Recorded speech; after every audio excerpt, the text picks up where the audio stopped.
He was hired by the department on August 21st, 2017, and commissioned as a licensed peace officer on April 13th, 2018. Despite his resignation, the officer still faces criminal charges from the major case investigation. I've personally checked on the progress of that case repeatedly, and I anticipate a substantial update to provide you no later than tomorrow. Additionally, we have also presented a preliminary case to the FBI to review the officer's actions for possible civil rights violations.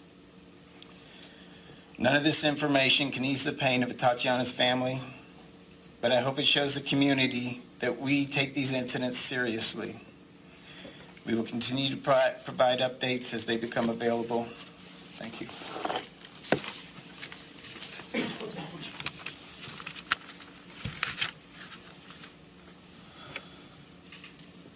As stated by both Mayor Price and Chief Krause, my thoughts and prayers go out to Ms. Jefferson's family. Atatiana's death should not have happened, and on behalf of the city of Fort Worth, I am truly sorry. The community has called for independent review of the police department. I would like to take a minute to provide an update on our process to bring on an independent police monitor, and that was a recommendation by the Race and Culture Task Force and approved by the City Council through the city's recently adopted budget. We are on track to having candidates for the position in Fort Worth for interviews in November. As part of the process, we were working on having a third-party group of national experts come in to review current police policies and training practices to ensure best practices are in place as the monitor begins his or her work. The city manager's office will take the lead in this effort, and of course, it will include the participation of the police department. Currently, we are reaching out to experts in the field, and once we finalize our plan and recommendation, we'll be presenting that to the City Council in the next few weeks. Thank you. Part of the city's news conference, activists and the family of the woman who was killed, they actually held their own news conference. Civil rights attorney for the family. You're going to be hearing from members of the community of Fort Worth. You'll be hearing from the family of who they affectionately call Tay Jefferson. And we'll be taking some time to answer some questions for you all. I want to go ahead and dispel the myth that this is somehow a one-off, that this was just, a bad luck incident from an otherwise sound department. The Fort Worth Police Department is on pace to be one of the deadliest police departments in the United States. They're in need of serious, systematic reform. We are asking that the federal government comes in, the Department of Justice comes in and takes a conscious look at the policies and procedures that allowed something like this tragedy to happen. This was a wellness call. It's beyond me to begin to understand what kind of police force responds to a wellness call with the equivalent of SWAT. This department and their officers violated not only the rights of Tay Jefferson and her family, but they just made common sense mistakes. They passed an open door. They failed to announce themselves. They passed a second open door. They failed to announce themselves. They creeped around the back of the apartment and entered a closed gate. They didn't have probable cause at this point, from what the neighbor told them, to even enter that property. They began creeping around and they created a deadly situation. The idea that they have blasted images of a firearm across the internet is obscene. Of course, a family owns a firearm. Of course, firearms are used to protect individuals from predators prowling about their property. That's only common sense. They created a deadly situation, and they responded in a way that is not unique to the city of Fort Worth. In the last 6 months, they've had 10 officer-involved shootings, seven officer-involved deaths. That's more than most nations for a single city in Texas. It represents a serious problem that must be addressed. So, of course, this family is calling for the firing of this officer. That's benign. That's the least we should expect. They're calling for this officer to be vigorously prosecuted, to be appropriately sentenced. That prosecution, the investigation should be handled by someone other than the Fort Worth Police Department, specifically the Department of Justice, the FBI, or worst case scenario, the local sheriff's department. Anyone other than the city of Fort Worth who is clearly incompetent to investigate itself should be called in. We expect this to happen immediately. This happened Saturday. Why this man is not in handcuffs right now is a source of continued agitation for this family and for this community, and it must be addressed. In a moment, you'll hear. All right, folks, the police department, even though the police chief spoke at that news conference with the mayor as well as the city manager, they held their own news conference. All right, folks, and so let me, well, first I thought we had the police department's news conference. Let's go to a couple of folks who are in Fort Worth. It's first off, we have, of course, Corey Hughes, community activist, as well as Pastor Rodney McIntosh. Corey, I want to start with you. Fort Worth's history. First of all, Fort Worth previously had a black police chief, and when they essentially fired him when he was seeking the Baltimore police commissioner's job. Here you have a situation where you've had multiple shootings take place. Now they're calling in monitors to or national experts to assess what's happening, what happened there. I mean, frankly, this should have happened before this fatal shooting. Yeah, absolutely, Roland. I think, just to be quite frank with you, I've spoken to former Chief Joel Fitzgerald a couple of times.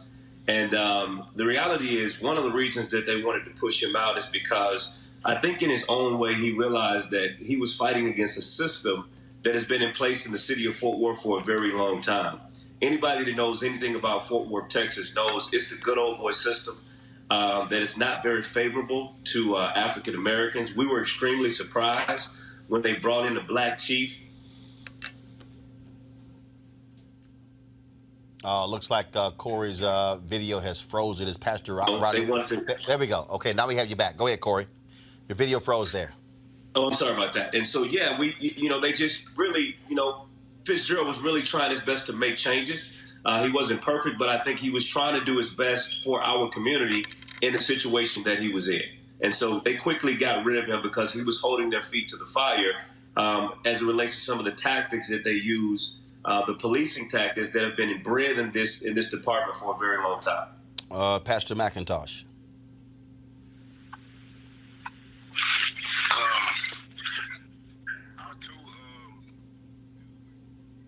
Folks, I can barely hear Pastor McIntosh. Go ahead, start again. Go ahead. Okay, can you hear me? Yeah, now I can hear you. Go ahead. I say I too kind of feel the way Corey feels growing up in this city and seeing the same old pattern year after year. It's troubling. In all actuality, man, this has probably been one of the most bloodiest summers that we've had, and to literally know that there's been that many shootings and that many killings just in 1 year, and to know that since the African-American chief has left, we've had 6 or 7 killings or 6 or 7 shootings. Man, it's troubling, and for our community, it seems like we actually don't have a win. If we call the police to help us, we could still end up killed. So we're at this place that we're trying to find out which way do we go, because we can no longer trust the police in this city. So as a people, we have to do other things. And the thing that troubles me is even when they talk about the police oversight and the monitor, it's not going to do us any good if the police monitor actually has to be somebody that's employed by the city. We've been fighting to try to get them to hire somebody or allow us to have subpoena power as a community, yet that's something that they're not willing to do. So even with them bringing in those monitors, it still leaves our hands tied. So I agree this is something that should have been done. Actually, I believe Jaquavian was shot. It was something that should have been done or something that should have been looked at. So I feel like, man, we several lives too late.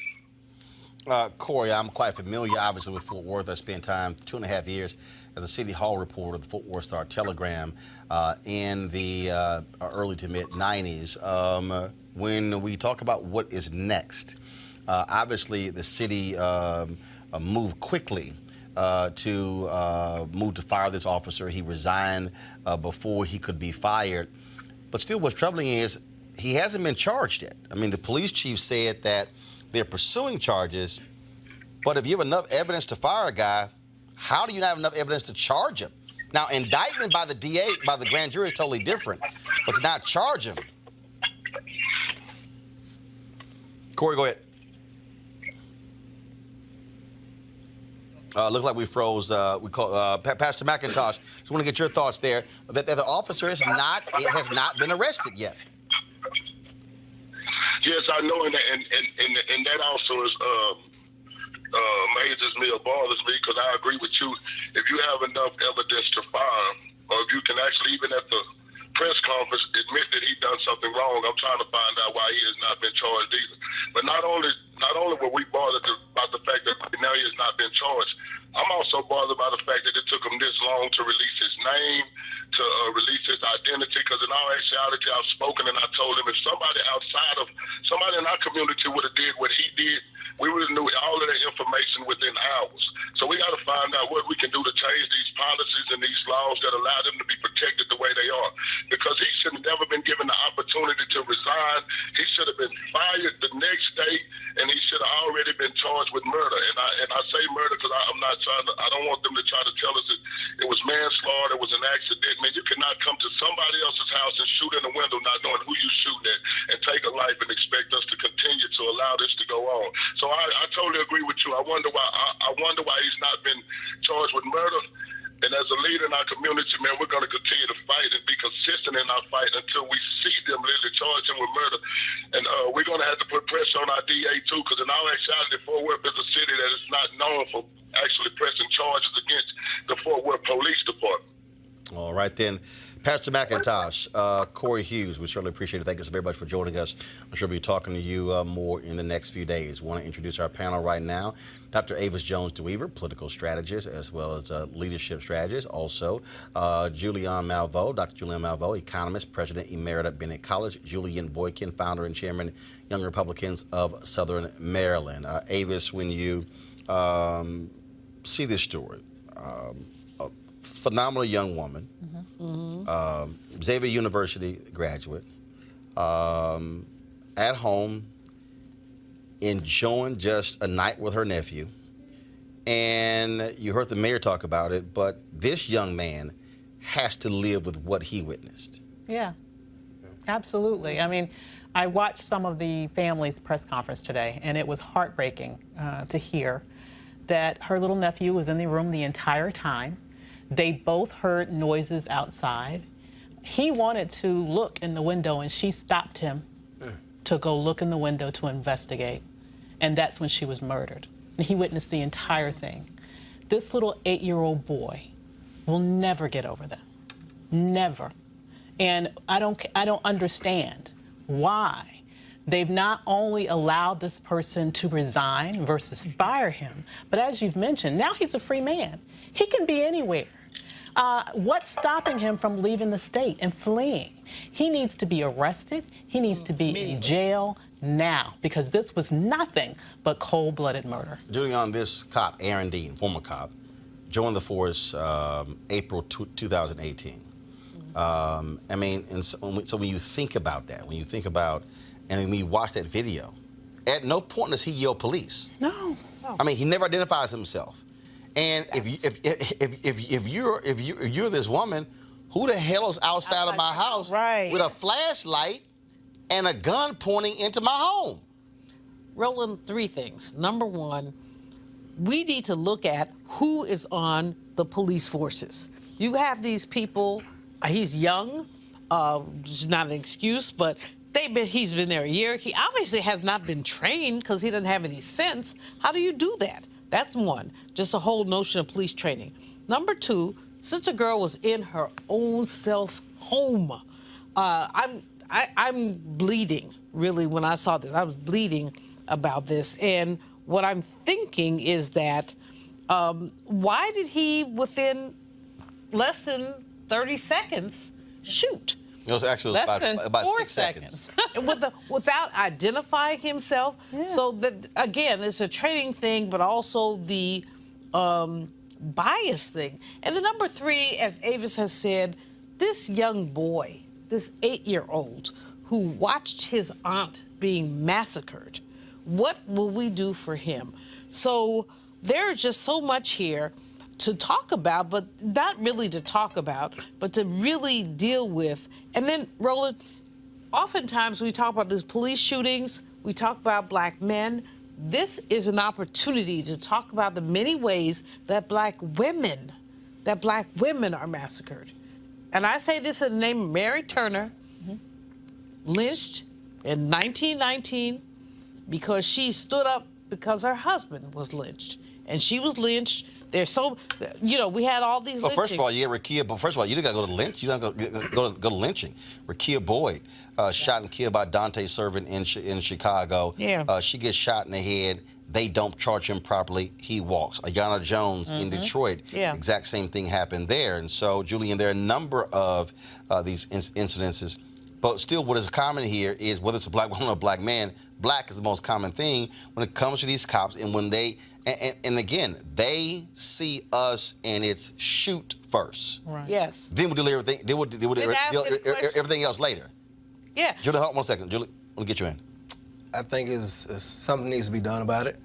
As a millennial, a lot of young people to the point now where it's like, hey, the worst that can happen is I die. The best thing that can happen is I kill a cop, I go to prison as a hero.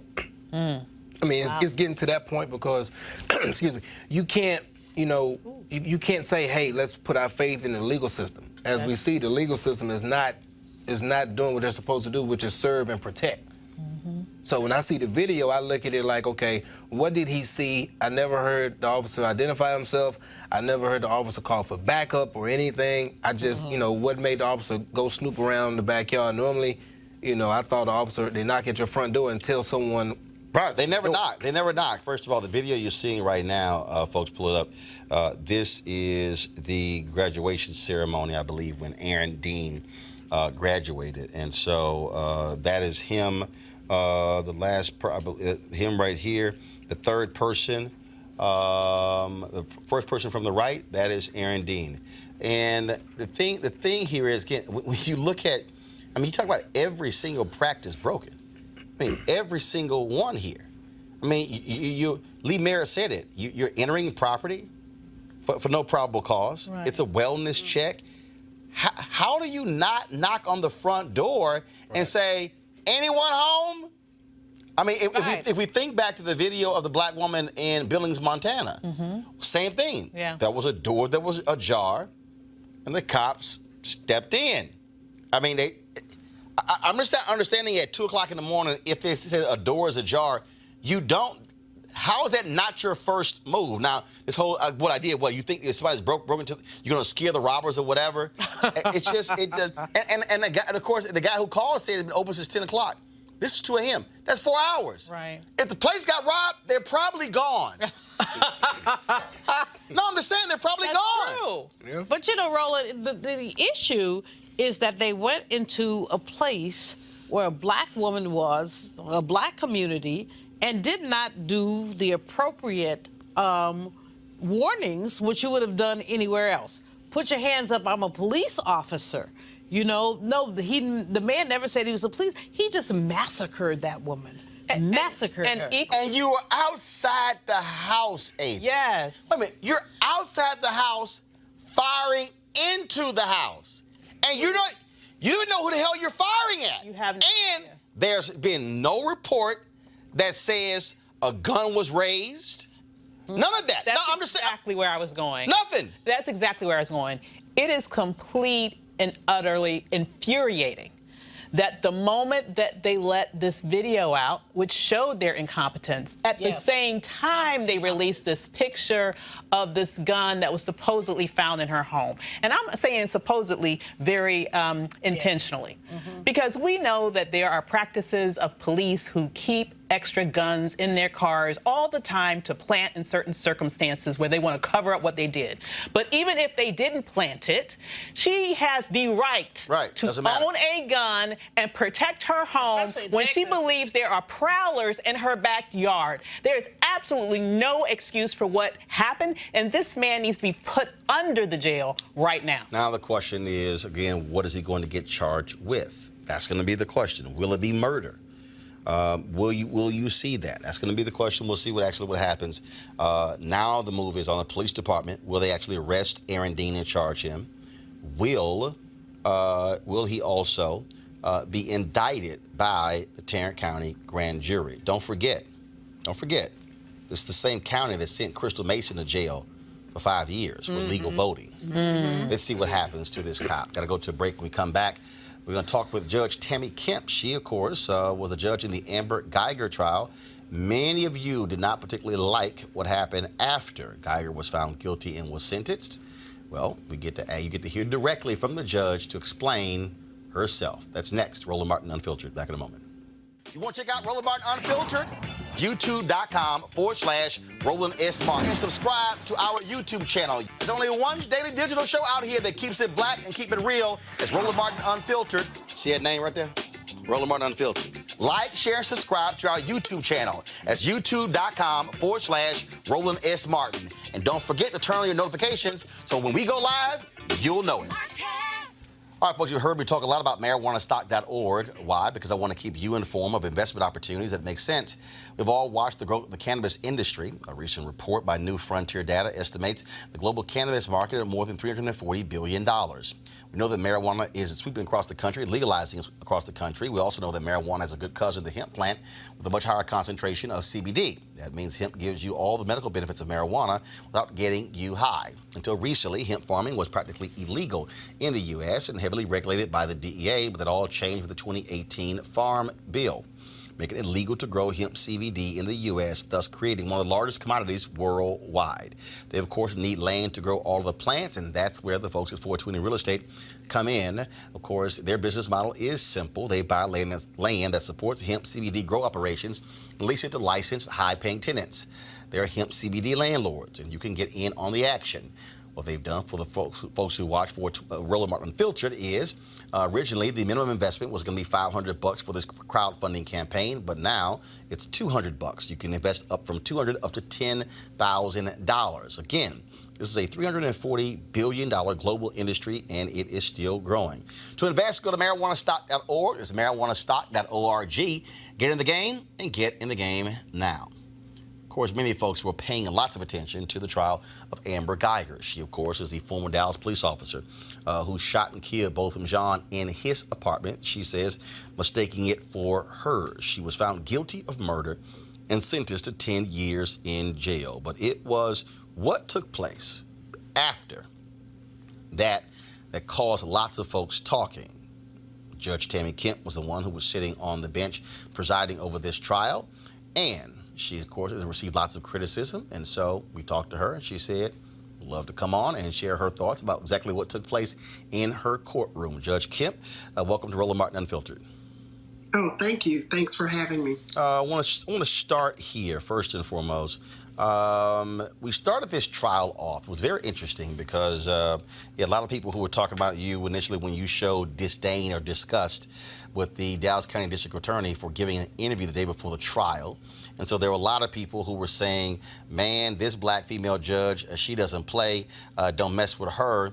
And you go from that to by the end of this trial, you had folks who were calling you all sorts of names, who were calling you coon, who were calling you a sellout, who were saying that you were aiding and abetting white supremacy. How did you feel when this onslaught on social media, on radio, on television, all these different places where they were attacking you for what you did by showing, as you said this morning to be on the Tom Joyner Morning Show, showing compassion to Amber Guyger? Well, the good thing was I didn't hear any of the attacks. The trial concluded Wednesday afternoon. Thursday, I came into work to clean up some loose ends, and I went on a retreat to East Texas Friday morning. And I'm not on social media, so I did not hear the attacks.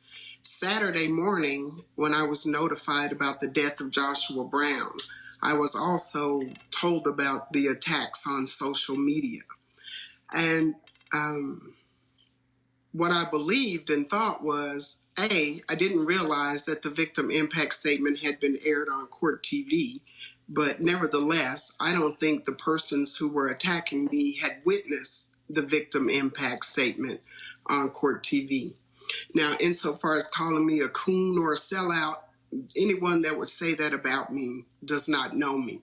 First and foremost, I'm a Christian. Then I'm an African American. And I don't think I behaved in any way that any other decent human being might not have behaved, confronted with the same circumstances. My courtroom has never been filled with the level of emotion that it was filled with during that victim impact statement. Brant John brought a level of humanity and compassion that was shocking, overwhelming, and just showed a level of maturity and grace that I hope to attain one day. First of all, I think for a lot of people folks who don't even follow trials, it's not as if people really understand how cameras are allowed into the courtroom, and that's most important. I think that's first.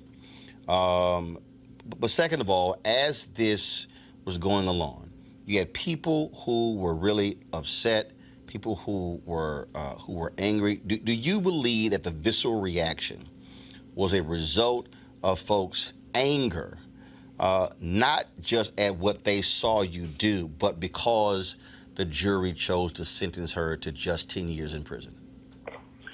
I think a large part of it had to do with the jury's 10-year sentence. I think the vast majority of the people that were outside my courtroom chanting had expected a much longer sentence, and they were disappointed in the decision of the jury.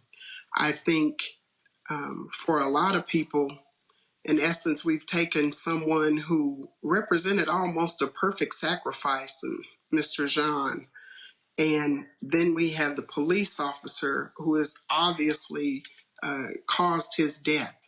And because we have such a long history of police officers not paying the price when they've killed innocent black men, I think the vast majority of persons expected something more. And I think some of the backlash has to do with just that raw emotion of not feeling as though justice was served in the death of Mr. Jean. That's part of it. And then the other part was it was portrayed as though I went to Miss Guyger and embraced her with a hug, and nothing could have been further from the truth. What actually happened, as I do in every murder case, when all is said and done, the trial had been concluded, the victim impact statements had been given, I always go to the victim's family and express my condolences to them. And I usually say something to the person on their way to prison. In this instance, I visited with the Jean family. They are absolutely remarkable people, absolutely amazing. And their dignity and grace throughout this trial was just an example for all of us. And after I visited with each of them and hugged each of them, I was headed back to my office, and I just glanced at Miss Guyger, and I thought about the grace that Brant Jean had extended her, and I just said to her, Miss Guyger, Mr. Jean has forgiven you. Please forgive yourself so that you can live a purposeful life when you get out of prison. And that's all I intended to say to her. And then she said to me, she asked me if I thought that her life could have purpose. And I said, of course it can. And she also asked me if I thought God would forgive her. And I said, yes, he will. And then she said to me, well, I don't own a Bible. I don't have a Bible. I don't know where to begin. And that's when I said, I'll get you a Bible. And I did leave the courtroom and went to my chambers and retrieved my Bible.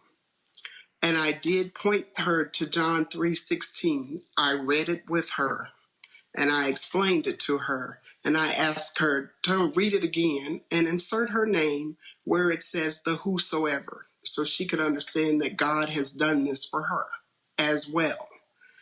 And she asked me a few other questions. I explained to her that she just needed a mustard seed amount of faith. She had some other questions. Where do I go after I've read this? I told her to read the Gospels. I told her, well, you really need a study Bible. This isn't a great Bible for somebody just starting out. And then she asked me if I would give her a hug. And I was taken aback. I've hugged a lot of defendants, but I've never hugged anyone on their way to prison. No one has ever asked me to give them a hug as they've been on their way to prison. And when she asked a second time, I just thought, well, who am I to refuse this woman a hug? And so I said, yes, I will give you a hug. And that's what happened. So you, when you mentioned going over the Bible verses with the guys, go back to the video, because I think at the moment you're going to actually see where the two of you embrace. You're sharing this with her. We've had people who said separation of church and state. Go back to the video, please. Separation of church and state. Do you agree with that? They said because here you were the judge presiding over the case. We're playing the video right now where you're talking to her and your Bible is open and everything that you just described is actually happening. Do you believe that should be the role of judges, or do you believe that in hindsight this should have taken place outside the cameras? Were you even realizing the cameras were still on, were actually showing this? I didn't realize that the cameras were still on, but it would not have mattered to me whether they were on or off. I'm not going to be any different behind the cameras than I am in front of them. I'm going to be the same person. And let's talk about this separation between the church and the state. There are two principles that need to be made clear here. First of all, the trial was concluded. All of my legal obligations were concluded. Second of all, as a judge, I have a responsibility to uphold a certain level of dignity 24 hours a day, every day where I go. That doesn't preclude me from taking part in worship services and being a Christian. And if we're going to take it to that extreme, I don't know if we're going to have any persons to serve. So there cannot be an absolute separation of church and state, inasmuch as my responsibilities to govern myself in a particular manner extend 24 hours a day. That would be unreasonable. But my legal responsibilities had concluded. That's why the victim impact statement can only take place after the sentence has been imposed. It is not on the record. It is not a part of the official court record. So I don't know what the Ethics Commission will decide, but I do not believe that I have violated my responsibility. A complaint was filed against you because of this hug. Go ahead, go back to the video. And this, if I look at this whole exchange, we're talking here about, it was about 4.5 minutes. It's about 4.5 minutes. And so I think, again, people may have seen a very quick clip versus seeing that whole, where you really talked to her for about 2 minutes and 15 seconds. And we see, and playing the video right now. I mean, we see where how you're very animated and in talking with her. And let's talk about what that was, because a lot of people said that I was praying with her and talking with her. When you see me being animated, right? Miss Guyger was complimenting me and telling me that I was such a good person, that I had been fair to her, and that I was really good and I hadn't done anything wrong, and she was such a bad person. Now, what I said to her was, Miss Guyger, no one is perfect. Only Christ is perfect. And I basically just tried to do my job. And I told her, if all of our lives were put on display as hers has been, you would find something wrong with everybody's life. But that doesn't matter. Only Christ had to be perfect. And I told her, don't let Botham's death have been in vain. Please be a better person coming out of prison than you are going in. And she told me she would bring my Bible back to me in 10 years. There also was another situation that happened in court actually before that, where was she a bailiff in your courtroom who at one point we see her where she appears to be stroking the hair of Amber Guyger, and people just, lost it. They were saying that the language that folks were using were saying how she was somehow aiding white supremacy, how she was wrong for this. There's all sort of vicious things that were being said. I saw you on Tamron Hall's show where you wanted to make it perfectly clear to explain what actually happened there. So can you explain to our audience what took place? Yes, and I really appreciate you educating the audience about these things, because that's so crucial. If you'll recall, the guilty verdict for Ms. Guyger came about, I think I got notice from the bailiffs about 10:15, 10:20 or so. And it was about 11 o'clock that we presented the verdict of guilt for murder. Ms. Guyger had been on bond, which meant she was free to move about anywhere in the state of Texas for all intents and purposes, except she needed to be present during trial. Immediately after that verdict came in, I issued an order holding her bond insufficient, which meant she was no longer free to walk about. But I also gave the attorneys a 2-hour lunch break. And I knew that, generally speaking, to process her through the Dallas County Jail would be about a 3-hour time commitment. So I asked the bailiffs if they could get permission to keep Ms. Guyger in the courtroom and not process her until the end of the day. They did, and I limited her movements. What you see, and I don't know what court TV broadcast because I wasn't privy to it, but what you will see, if you were able to see it all, is that female bailiff, who happened to be an extra person coming to work in my court. She belongs to another court, but she gave Ms. Guyger the equivalent of what you or I might have received should we be going through TSA. She patted her down, her entire person. And what you see when you say she's stroking her hair is her checking her hair for paraphernalia and or weapons. We have all manner of weapons and drugs and other paraphernalia taken into the county jail.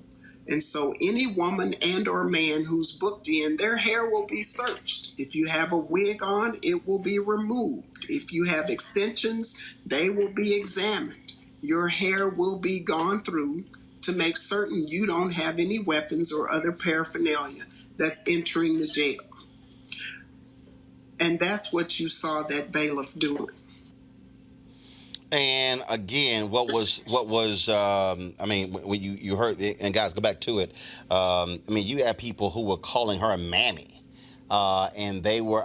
How did she take all of this? How did she deal with all of this? Did you could talk to her? Did you communicate with her? Actually, shortly after this happened, one of the bailiffs came to my chambers and said, "Judge, there's a social media outlash about this particular bailiff having stroked Amber Guyger's hair." And they wanted to be certain that I communicated to Sheriff Marion Brown that I had requested that Amber Guyger be detained there, because they knew a thorough search could not have been done. And they wanted, should the issue come up with their employer, that I would communicate to her that this was on my order, that she was kept here in the courtroom. I talked to the bailiff. I told her, I said, "I'm sorry I put you in this position." And she said, "Judge, don't apologize. I'm going to do my job regardless. I'm sorry they don't understand." And that was the end of that. A lot of people don't really understand the law. They don't understand what happens in courtrooms. They don't understand the nuance of the law. And I remember during this trial when you allowed the jury to consider the Castle Doctrine. And folks just lost it. What is she doing? This is crazy. This wasn't Amber Guyger's home. How could she essentially assert a stand your ground law? And you said as a judge, you not only were thinking about the case, but you were thinking about the fact that this is likely going to get appealed if she's found guilty. So explain to the folks who don't understand the law, who don't understand the Castle Doctrine, why you gave that as a part of the jury instruction. Okay. Well, I'm going to talk about the Castle Doctrine generally, okay, because I can't talk about the case specifically. Right. But the statutory law, as well as the case law, is absolutely crystal clear here in the state of Texas. A defendant is entitled to any legal defense that he can put forth any measure of evidence to support, no matter how good, no matter how bad, no matter whether the judge believes it to be credible or incredible. If there is one scintilla of evidence that this defense could possibly hold true, and a jury of your peers could find that it's reasonable, you are entitled to that defense, pursuant to the penal code and pursuant to all of the case law. It's not so much that I was concerned about whether or not the case would be appealed. Almost every trial is. But I was concerned that I had given this defendant every legal justification that they could possibly fathom, as I would with any defendant. And you are absolutely correct. Had a person been denied a justifiable defense, in all probability that case would be reversed for that reason. And I believe you had a discussion on what the Castle law entails, and it's a hurdle to get over. But again, the penal code provides for it, case law provides for it, and it's been my experience to deny a defendant a defense, no matter what the court's view of that defense, would result in a reversal. Avis, question. Sure. Judge, thanks for joining us tonight. You were quoted once as saying, I wouldn't get criticism if Guyger were a black woman. And I'm wondering if you believe that if the situation were precisely reversed, where Botham Jean went into the wrong apartment and where he murdered Guyger, a white female police officer, do you believe that he would have received 10 years for that and would have been shown, one would argue, the level of compassion that Guyger apparently received throughout the course of this case? I have no idea what a jury might have done in punishing that scenario, just as I had no idea what this jury would have done in punishing Ms. Guyger. I can say that if the roles were reversed and the exchange had happened with the black defendant as they happened with Ms. Guyger, the request for a hug would not have been denied. The discussion about the Bible would have been conducted the same way. I would not have done things differently. I have no idea what a jury might have done. I have no idea. Julian. Sora, I appreciate you. I realize that you're someplace between a rock and a hard place. At the same time, there are African-American men and women who get more time for less modest crimes. How do you deal with that? Because I just have a problem with it. I've talked to my soror, your friend, Cheryl Smith. We've talked about this. How do you deal with the inequality of this sentence and of your behavior? The inequality of the sentence? Yes, ma'am. I can't say the jury made that decision. That was not a decision. I will not attack nor quibble with the jury's decision. I never have, I never will. The jury listened to all of the evidence. They arrived at their verdict, and I accept their verdict. But you chose to walk down to hug that woman. I understand your explanation, but for many of us who find her behavior repugnant, it seemed that you co-signed her behavior. To believe that I co-signed her behavior is abominable. We talk a lot about reforming the criminal justice system, and to see the person beyond the act. Amber Guyger's acts were horrific. The jury reached their verdicts, both on guilt for murder and assessing the punishment. But Amber Guyger will rejoin our society in 10 years or less. And Amber Guyger, I pray, will come out a different person than what she went in. And the other thing I'd like to say is we talk a lot about criminal justice reform. And I hope that reform will require us to look at the person as well as the acts. We need to punish the acts. And if the person is going to rejoin our society, we want them to be better than when they went in. I hope and pray. Because we do not want them to continue to prey upon our communities. Julia. And let me say one last thing. I come down off that bench in every murder case and address every victim's family and every defendant. Usually I just simply say to defendants, on a number of occasions, family members have forgiven defendants. And I usually say the same thing. They forgive you, forgive yourself, and come out better than you're going in. And let this be your last contact with the criminal justice system. Julian? Judge Kemp, thank you for your service. I support you in what you've done. I will say you can't deny God. I mean, sometimes as a society, we try to remove God from many, many things. And I believe this is an example of God using you. When you got up and you gave her a hug, you comforted her, you brought her Bible. You know, I think we should have compassion. As people, we should have compassion for others. And remember that at the end of the day, God has the last say-so in the final judgment. So it's not man or woman that's going to have the last say-so. My question to you would be, what factors, and if you can't answer the question, I understand, what factors go into a sentencing as far as you have a range of Ms. Guyger's, what she can be sentenced to? You have a minimum, you have a maximum. What factors go into that to determine a fair and reasonable amount of time?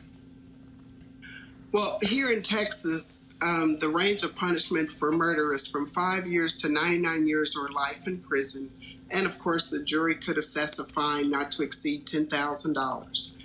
And this, generally speaking, the state tries to bring all of the bad acts and prior felony and misdemeanor offenses that they can identify to present to a jury so that they can demonstrate the person's history with the criminal justice system, if there is any.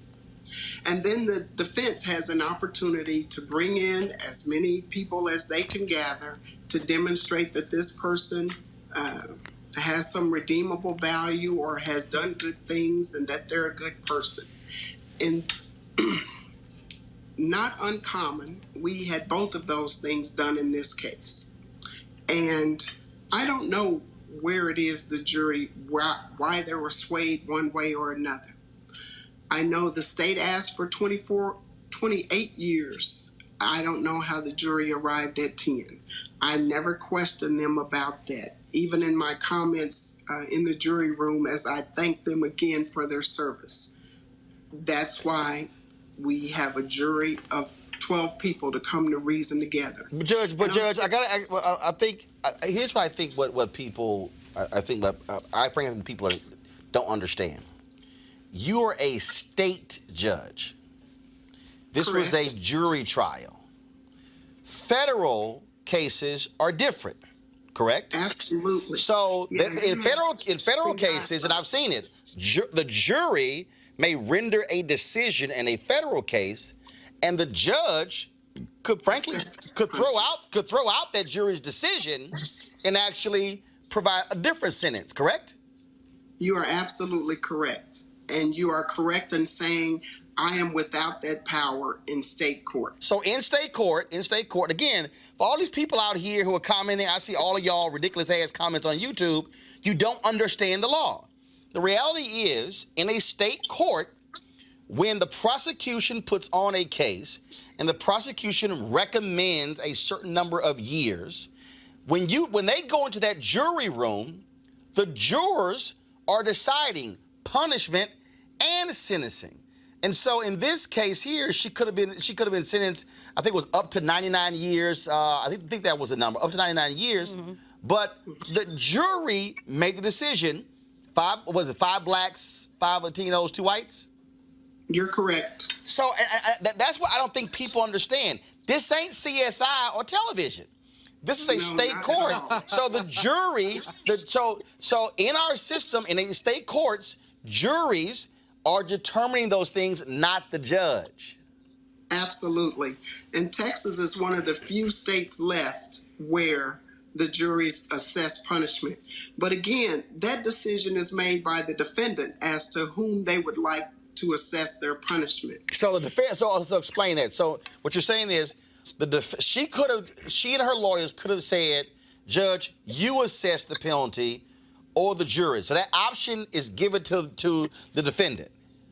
Absolutely. And that exercise is done during pretrial hearings. So before the trial, so just again, and let me say this again for the people out there who are commenting, who are like, well, okay, why are you asking these questions? Because you need to understand stuff before you just assume stuff. So before the trial started, she had to make the decision, I want the jury to decide punishment and not the judge. Absolutely. So she could have picked you versus the jury. Yes. For sentencing, could she have picked you to determine innocence or guilt, or was that always the case of a jury? No, she could have picked me to determine guilt as long as the state agreed. Both parties have to give up their right to a jury trial before a judge can make the determination of guilt or innocence. So, for instance, in Baltimore, people, again, folks you're watching, in Baltimore, the cops who went on trial for the death of Freddie Gray, they chose a bench trial and not a jury trial, and the judge ruled, frankly, I think it was 3 of them, and that they didn't prosecute the 4th one, so when it comes to innocence or guilt, in Texas law, the defense and the prosecution must agree. So if Amber Guyger had said, I want the judge to decide, prosecution, I want the jury to decide, who wins? If they can't agree, then there will be a jury trial. So the jury is always the default? Yes. Okay, got it. Yes. And in the case of punishment, if she doesn't specifically say, I want the jury to assess punishment, it's a default to the jury as well. So both have to agree. Julianne, you got a question? Go ahead. Sister Judge, do you think the 10-year sentence was sufficient? And if you had to rule, what would you have ruled? I can't answer that. This case very well may return to my court on appeal. But even if it were not, I will not quibble with the jury's verdict. I will not.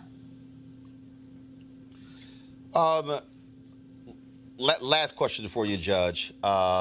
When we look at these cases, do you believe that people are actually learning more about the nuances here? So, for instance, in other cases, I think back to other cases that have taken place where, especially when a police officer is on trial, there were a lot of people who were thinking that the prosecution overcharged by going for murder.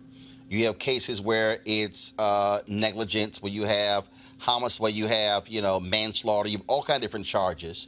We're dealing with the case in Tarrant County right now as well, with the sister who was shot and killed by a police officer over the weekend. We're about to talk about another story coming up out of Atlanta, where the officer was found not guilty of murder, but he was found guilty on some other charges as well. And I remember being at the church rally there in Fort Worth after both of John was killed, and folks were just pressing the then Faith Johnson, who was then the DA, to try for murder. But again, what you often hear from these prosecutors is that, look, when you go for something along those lines, once it goes into the jury's hands, you don't know how they're going to respond, whether or not you frankly overcharged or not. But do you believe that people are getting a better understanding of the nuance of this legal system, and it's not as cut and dry as person gets shot, killed, murder, done, that's it, you're going to go away from life? Do you think that they're actually learning and understanding the nuances of this legal criminal justice system? You know, I think they only understand the nuances if, such as your show, you take the time to explain the nuances, because so many people think it will unfold like it unfolds on television. And we have 50 different states with 50 different jurisdictions. Because frankly, one of the other issues we had in this trial was no one paid attention, but during the punishment phase, there was an instruction about sudden passion. Now, I want to talk about that, not specific to Amber Guyger, but sudden passion was a move where if you believe that the accused acted on the provocation of someone else and that there was a sudden passion that provoked them to commit the act, then the punishment range could be reduced. Now, the state and the defense agreed to put that in the charge. I don't know that it belonged, but that was an agreement with. But there are so many different nuances. Hold on, right there. So explain that. So if the prosecution and the defense agree, you can't overrule them. You have to go along with that agreement? For some issues in the charge, I do. Got yes. it. Got it. For example, somebody might be charged with murder. And somebody might absolutely testify, I intentionally and knowingly shot them and intended to kill them. But both sides go, okay, well, let's also include a lesser included of manslaughter.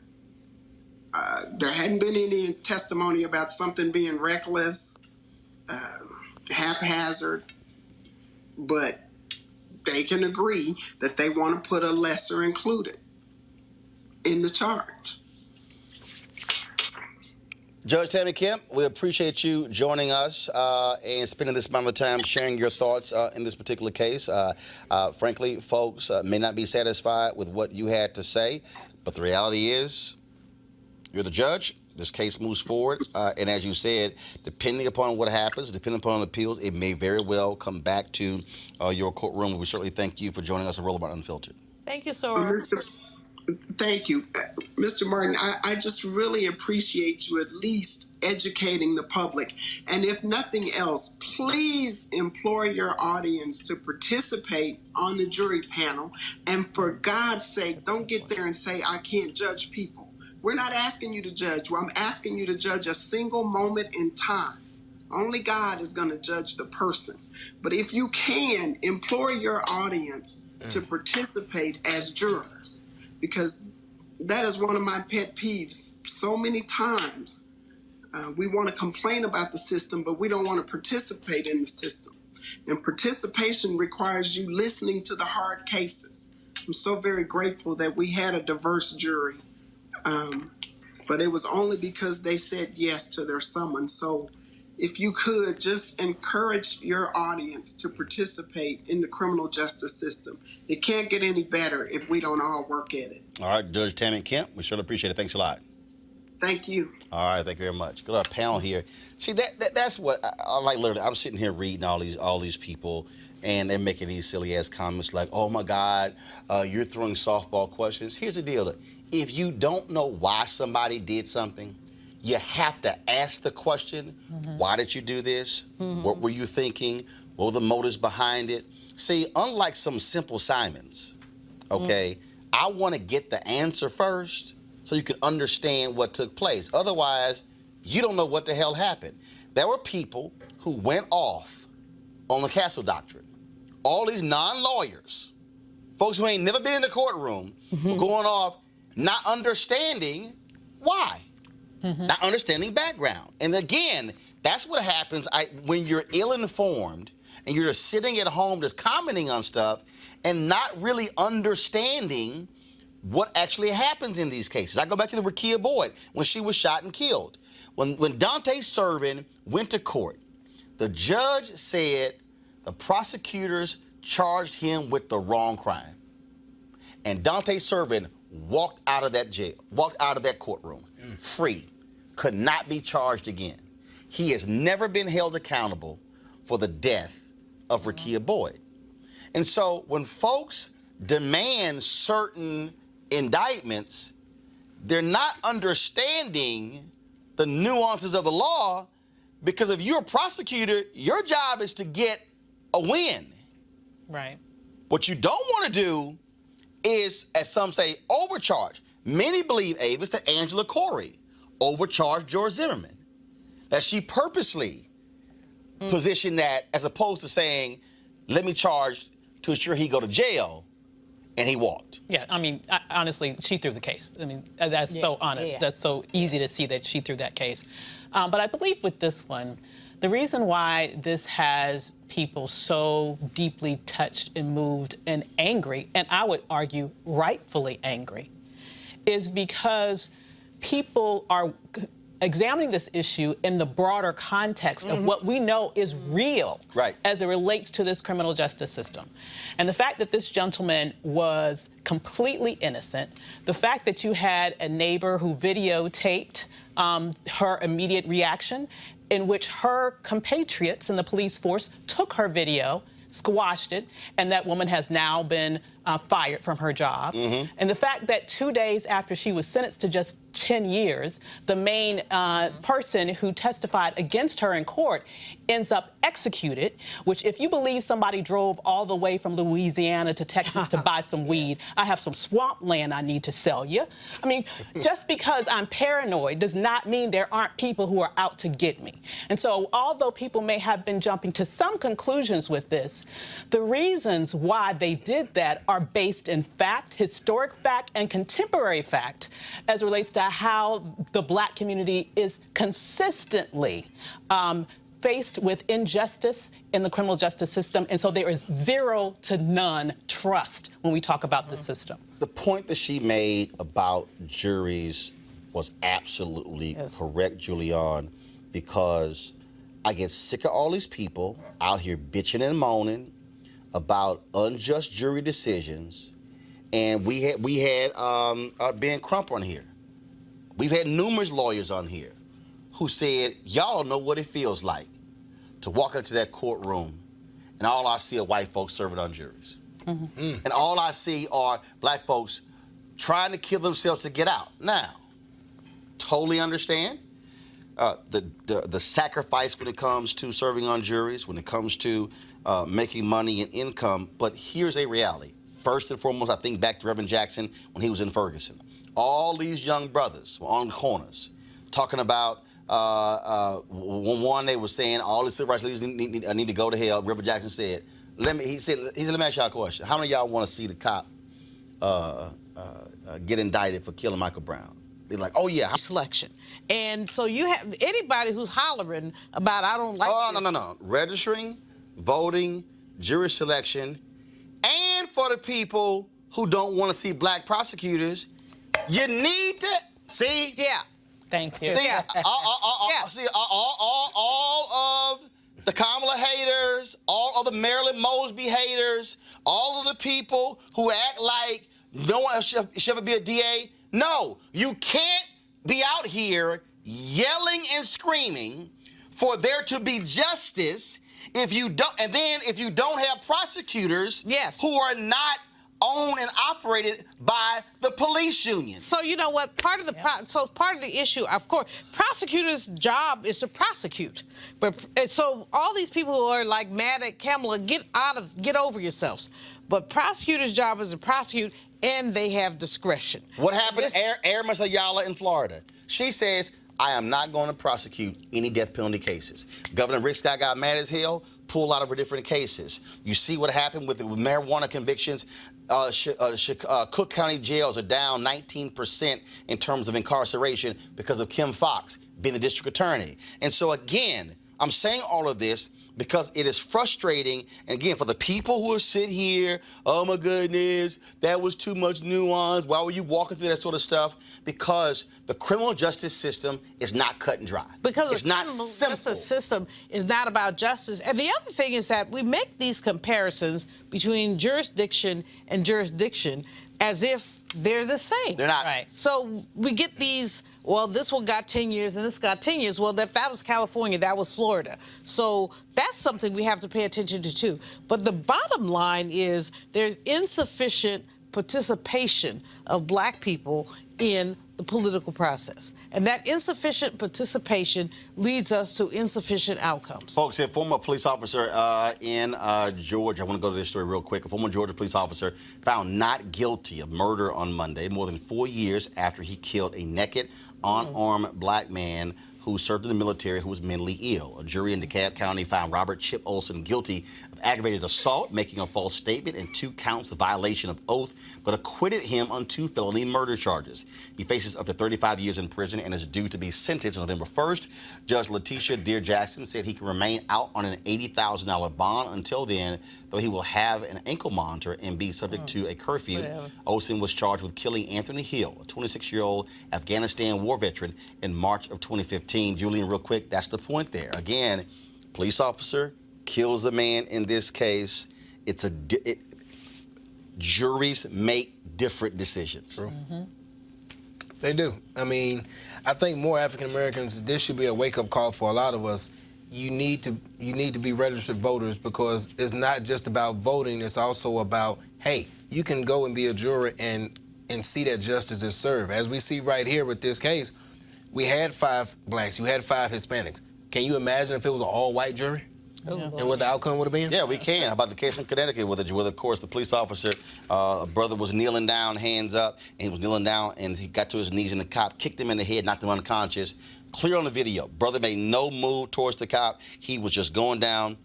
Jury found that cop not guilty. That's what happens. And so that's the case. Our folks got to go to a break. We come back. A group of black pastors say it's time to boycott the Word Network. We'll find out why next. Roland Martin Unfiltered. You want to support Roland Martin Unfiltered?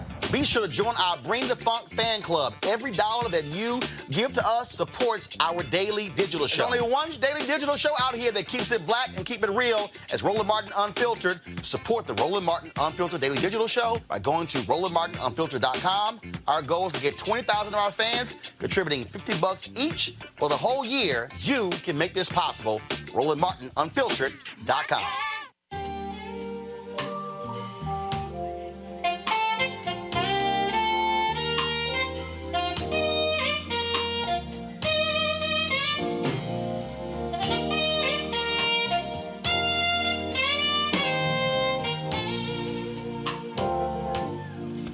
All right, folks, November 7th through the 11th, we're going to be in Cabo for the Luxe Jazz Experience, the second annual one. 14 different acts will be performing, including Gerald Albright, of course, over 3 days. If you want to attend, of course, go to LifeLuxeJazz.com, LifeLuxeJazz.com. But if you cannot make it, you can get your live streaming pass for $10.99 by going to GFNTV.com. That's GFNTV.com. Folks like Mark Curry, again, Gerald Albright, Alex Bouillon, Raul Madon, Incognito, Pieces of a Dream, Kirk Whalum, Average White Band, Donnie McClurkin, Shalea, Roy Ayers, Tom Brown, Ronnie Laws, Ernest Quarles. We all performing. It's going to be an amazing time, and trust me, you want to check it out. And so, if you want to get the live stream, you can simply go to gfntv.com. That's gfntv.com to get the live stream pass for those 3 days. All right, folks. More than 100 prominent black clergy have signed a petition calling for a boycott of the Word Network after Kevin Adele, the network's white owner and CEO, was accused of racial insensitivity. Here's a photo that's in question. The Word Network, of course, is billed as the largest African-American religious network in the world. And this photo was a photo that was sent to Bishop George Bloomer, founder of the Bethel Family Worship Center, by Kevin Adele. Bishop Bloomer joins us right now. And so, Bishop, I read a story, when the story was done on this, where Kevin Adele said he sent this to you to apprise you of what was out there, but you say that's not what happened. Not what happened. First, good to see you. Thanks for having me tonight. Texas is something else, and everything that transpired is all in Texas. Okay? I came to the network, and he showed me it on his phone, and I immediately said to him, get rid of that. Don't play with it. It is bad. It has racist connotations to it. When I left the studio, I was going to my car. He then texted to me. I then texted him again, and I said, I told you that this is not good. He then called me from his office with employees from the network in his office, and the bishop, George Bloomer. I was so upset. I cussed at him, and I said to him, I told you that blank ain't funny, and he hung up. One of the employees there then called me and says, yo, man, people were inside the office when Kevin called you, and you told him that wasn't funny. Roland, every bit of this 4 or 5 day back and forth is on text. Kevin Adele is disingenuous. He's not telling the truth, and he's also lying. Okay? He told the Detroit News that he sent it to me so that I could be aware of it. Okay? But he also sent this to me so that I could be aware of it. Let me find it. And I'm gonna send these things to you, Roland. Let me see, I can set it up first. This is what he sent to me. You look like a midget. Your tattoo from the Fantasy Island. Let's see if I can. I didn't know they made tuxedos that small. This is not funny. He texts me back, LOL. Wow. I said, this has racist connotations. It's equivalent to blackface. He then sends me a picture of him in a tuxedo, and he doodles blackface on the person. Oh my God. They can say whatever they want to say. I'm not talking. He is. Every text I have here. Every text. Any question you want to ask me, I'm ready to answer. Word Network obviously targets African Americans. Significant number of black preachers who are on the Word Network. I was the face of the Word Network for 8 years. I was Rejoice in the Word on the Word Network. The next program I did was called The First Word, which was a program where you brought other preachers on and they could minister and move products. And then my national television program also is on the network.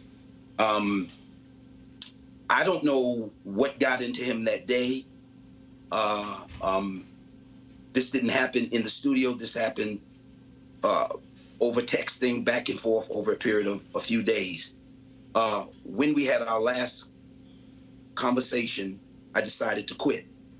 And I was silent about quitting. I left, I was silent, and then bloggers started picking it up that I was fired over the Benny Hinn statement or fired before the misappropriation of funds.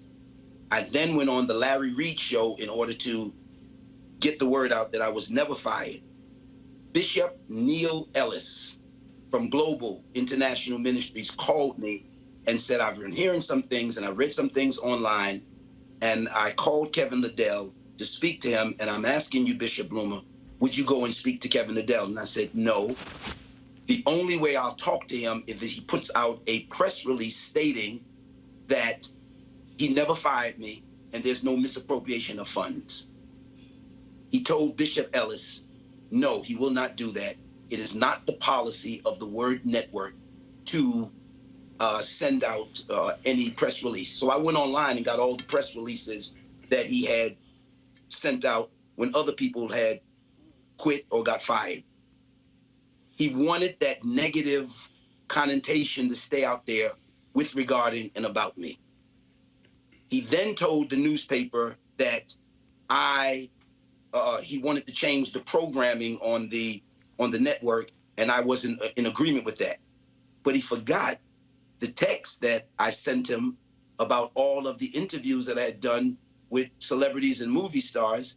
He forgot the text that I have where I built the studio at our church so we can do 2 shows in North Carolina and 2 shows in Detroit. He forgot all those things, and I have all those texts. So I have texts going as far back as the beginning of the year. My show only aired 3 times this year: January, May, and September. This guy is a liar, and I want to talk about it. What do you want to happen next? A letter was put out as well. Are you calling on some of the bigger names who have their programming on the Word Network to pull their programming? And again, for the folks who don't know, these pastors are paying the Word Network to air their services, correct? That's correct. Yeah. Mm-hmm. That's correct. And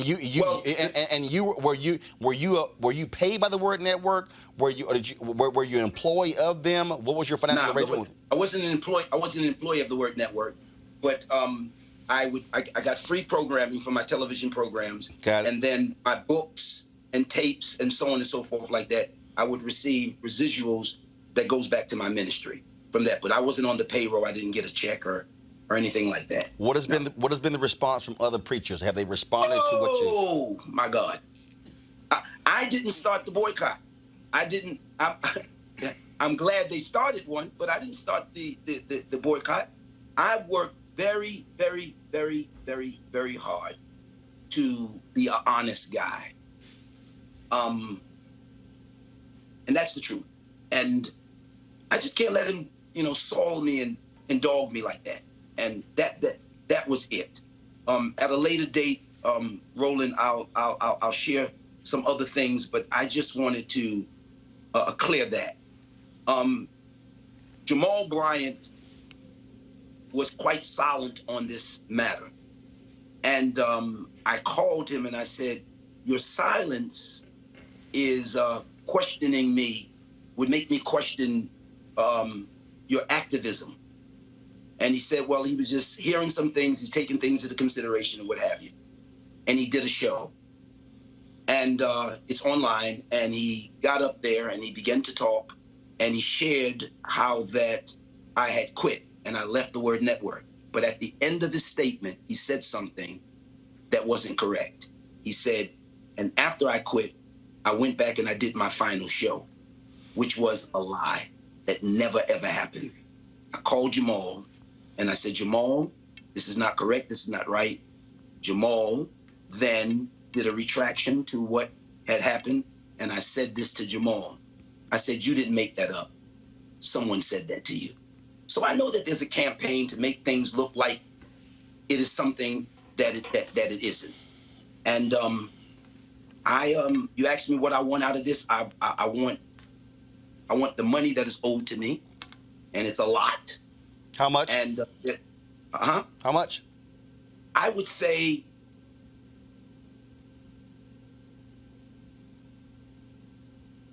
I don't want to say, but it's a lot. 5 figures, to me, it's a lot. 5 figures, 6 figures? 6 figures plus, yeah. Low to mid 6 figures, high 6 figures? I would say somewhere in the 150s. And so that's what Kevin Adele for the Word Network owes you. Yes. For what?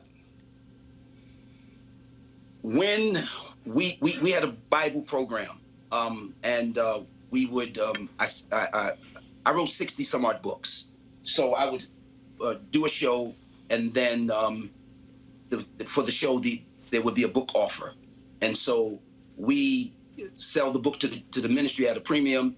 People sow a seed, we send them the book, and that's how we generate funds. Got it. We also had Bible programs that was going on where he promised me a fee off of each of the Bibles, and he has yet to pay that. That's where those numbers come from. Then we had a CD that was used in order to sell the Bible. And the reason why I was like, because I don't know the exact amount of Bibles, but I know up until a certain point, so it may be much more than that. Okay. Well, Bishop Bloomer, we will reach out to Kevin Adele tomorrow to see if he wants to come on to explain himself. Certainly, I would love to see a transcript of those text messages to you will. To ask Can I say him. one other thing? Yes, Roland? go ahead. Just one other thing. I just saw before I came on your program something from Detroit that he's on, and he's saying that I quit and I made this whole thing up because no other studios would take me. Hear me now. I've been in television for 20 some odd years. Total Christian Television, TCT, signed me to a contract 3 days after the thing transpired and happened. And many of the other networks have already offered me free air on their stations, white and black, because they don't want my voice to be silenced. This is what I'm talking about, and I wanted to say that too. All right. Thank you so much. Bishop Bloomer, I really appreciate it. Thanks a bunch. Real quick on our panel here. He got receipts. Oh my God. I had no idea Christian networks were so juicy. I'm missing out, apparently. Yeah, we got to go to divinity school. But, Oh my goodness, he got serious. Roland, I have a problem with all of this. With what? Not with whatever the Word Network did to him. You know, Reverend Jackson had a problem with the Word Network. They squeezy. But I also have an issue with we selling the Bibles. You do, you know, it's like Father Divine or some mess like that. It really makes me uncomfortable. Hold on, what? Selling Bibles? Like that. Like what? It seems to be there is an element of exploitation in here, from my perspective. No, but as an economist. Okay, hold on. But you say it's selling Bibles. First of all, Bibles are always sold. Yes. So what the arrangement here was that if you are selling the Bible, and so here's what we don't know. We don't know what the back end is. We don't know if there was a backroom operation. We don't know if there was a fulfillment center. I'm saying we don't know that. I mean, I bought Bibles, which meant somebody had to sell it. Means somebody getting paid. So, Roland, here's what I know. As the brother talked, all of my antenna went up. That's all I know. Now, I don't know what the deal is, but the Bible but the Bibles and the money are separate from sending a meme the Word of a white Network, guy as the pimp and then the preachers as his hoes. That's what the meme was. Yeah. And again, according to this story, Kevin Adele's telling the Detroit newspaper, I was making him aware. He's saying, no, you were sitting here laughing and acting as if that was no big deal. The Word Network has issues, but there are also a set of issues around how we use religion in the context of capitalism. That's hold on. That ain't the issue. That ain't the issue, okay? For me, it is. Yeah, but that ain't got nothing to do with this. What this is about is the issue here, and that is Kevin Adele, white owner of the Word Network, did he or did he not sit here and think it was funny to send a meme to this black preacher and then joking with him saying, you look like tattoo, don't make No, that's the issue. That's wrong. What I'm not going to do, I ain't going to muddy the issue, okay? I'm going to stay focused on what it is. Kevin Adele has to answer this. Bloomer sends me those text messages. My deal's going to be, Adele, these text messages show you joking and you acting as if this was no big deal. They ain't the same as I'm making you aware. Yeah, You know let me just what? also say, I think it also shows a huge intersection here between Christianity and racism, particularly as it's implemented through this particular network and are broadly speaking in terms of how oftentimes it's practiced in a very exploitative way. This And is an issue. if you look at what White that owner, meme is yeah. saying, if you look at what that meme is saying, and the reason why he kept, now I'm thinking, if someone tells you once that they're offended, why would you keep going back day after day after day after day? What he is essentially saying in this depiction of him being a pimp and they being the hose, is that here I am, the owner of this network. Go ahead out there, make that money, make my money. Right. But You better have my money. Avis, at the That's same what he's time, saying And in a hold on, very and literal Julian, way. And Julian, and that's what Bloomer said I'm objecting to. He's saying that means something in the black community when you the pimp and we hoes. To your point, we go out and make the money. Your thoughts on this? White supremacy fears two things: loss of life, loss of funds. So at some point, we as black people, we have to realize, okay, if we go into this person to be on TV, what's stopping us from starting our own? Thank you. If we making There you all go. this money, Yes. why not start our own? So if we start our own, there's no need for a boycott. And, But Roland- and in fact, hold on. And in fact, in the Periscope video Jamal Bryant did, that's actually what he talked about. He said, if we're going to boycott, fine. He said, but if we're going to expand that level of energy boycott, why don't we say, you know what, fine, we're going to pull all our programming off of the word network and then put it on a black-owned network. What does it mean Absolutely. actually starting one? But Kevin Adele has to address this issue. And so I got Kevin Adele's number. He's going to get the text message as soon as this show is over to answer this issue because, again, I'm reading one story. And see, for all y'all out there who are saying, why am I asking the judge those questions? See, this is why you ask people questions to get their response on record. Then you follow up with the next set of questions. I wanted Kevin Adele to explain to me if he was making him aware, because if the text messages show you thought it was funny and you kept making jokes to Bishop George Bloomer, that story ain't gonna hold water. Final comment. Bishop George Bloomer, Jamal Bryant, my friends, decide to sleep with the devil. That's what I have to say. They sleeping with the devil. They knew this man was not whatever. And Okay, they hold on. You base it on what? base it on the text, all of that. You know, and like Jamal said, why can't we start our own stuff? Hold on. You can't say somebody knew they were sleeping with the devil based upon the text. If I know the text even existed, how do I know he's a devil? You know, the Word Network fell out with Reverend Jackson behind some BS. They fallen out with other black How many people actually know that? Well, I do. Right, you do. Is it But everybody else don't know that. Is it documented? So what I'm saying is, if I don't know, if I never had that kind of relationship or issue with somebody, well then I don't even know that. What this does is exposing this, and Adele's going to have to actually address the issue. But these black preachers are also going to have to they're going to have to grow some, and they're going to have to say that they are prepared to leave this plantation, and move on. They've issued a letter calling for that. The question now is, yes, will that happen? And again, and to those of you who are sitting here posting like, Roland, why are you discussing this? Because that's the point. Because if I ignored the issue, then it gets no oxygen. Then folks don't know. That's why we do this. And it's also money. We do this That's why you do to it. talk about black stuff. And yes, black people and black churches supporting networks. And if this is the owner of the network and how he feels about black preachers, you should know.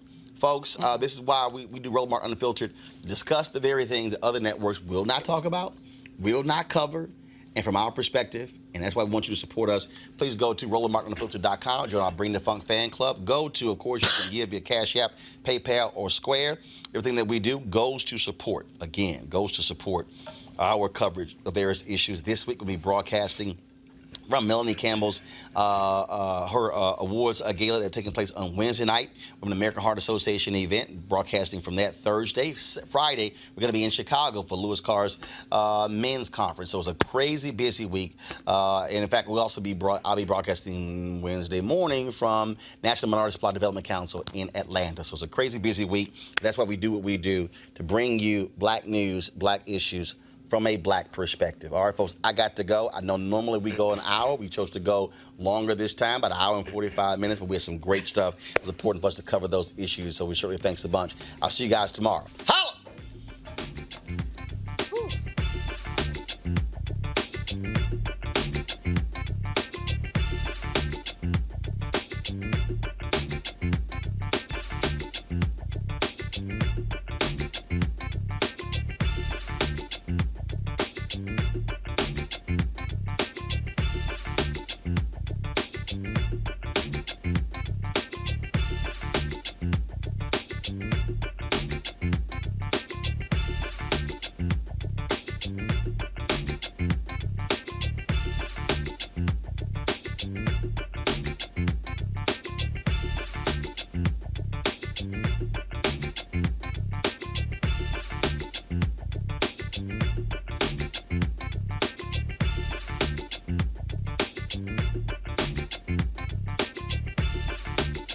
You want to check out Roland Martin Unfiltered?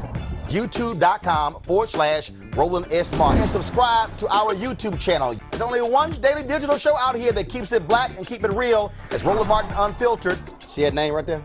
Roland Martin Unfiltered. Like, share, and subscribe to our YouTube channel. That's YouTube.com/Roland S. Martin. And don't forget to turn on your notifications so when we go live, you'll know it. Hey everybody, this is your man Fred Hammond, and you're watching Roland Martin, my man, Unfiltered. Hi, this is Essence Atkins, and you're watching Roland Martin Unfiltered. Hey yo, peace world, what's going on? It's the Love King of R&B, Raheem Devon, and you're watching Roland Martin Unfiltered. Hi, my name is Brescia Webb, and you're watching Roland Martin Unfiltered. Ow. Well, I like a nice filter usually, but we can be unfiltered. What's going on? This is Tobias Trevelyan. And if you're ready, you are listening to and you are watching Roland Martin Unfiltered. What's up? I'm Lance Gross, and you're watching Roland Martin Unfiltered. Hi, this is Cheryl Lee Ralph, and you are watching Roland Martin Unfiltered. I mean, could it be any other way? Really? It's Roland Martin.